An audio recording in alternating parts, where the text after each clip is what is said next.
Merhaba arkadaşlar, bugün sizlerle buzdolabı yapımını göstereceğim. Neredeydi o?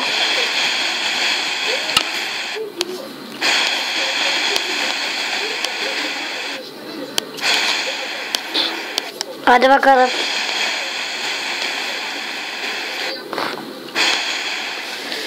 Dropper, bir daha iron block. Arkadaşlar.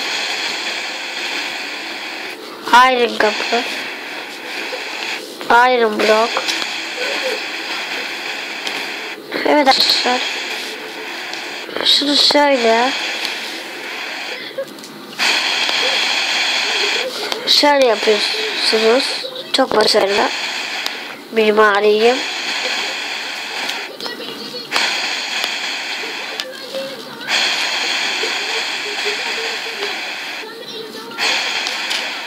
Bir dakika arkadaşlar. Böyle yapıyorsunuz.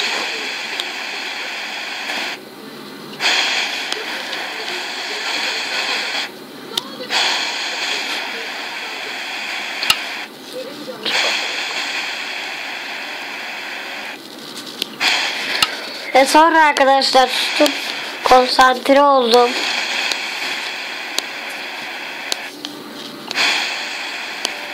Ve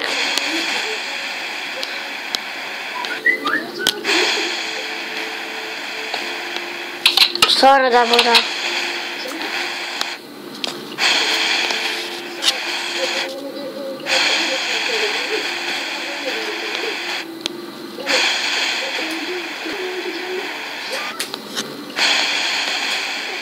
evet arkadaşlar, gördüğünüz gibi gayet başarılı. Bakın böyle yemek doldurursunuz buraya arkadaşlar. Çok başarılı bir şekilde.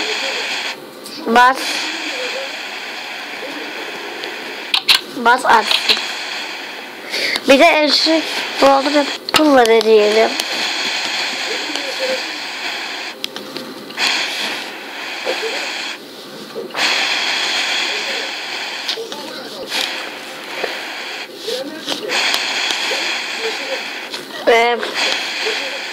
Tam şöyle alalım. 1.64. Al.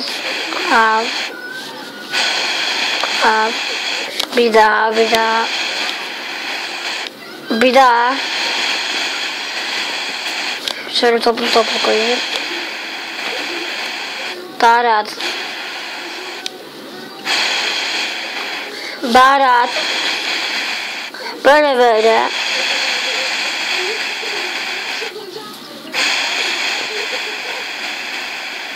Böyle. Böyle. Bakın. Çok acıktım. Golden apple. İyi bu dersiniz. Ve yersiniz.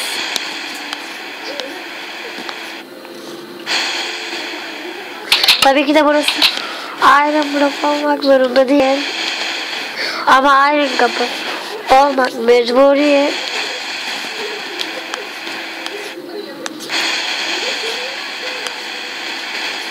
Taş beton da değil. Zor olduğunu.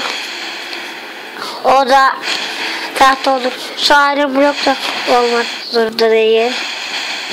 Şunla. Şu.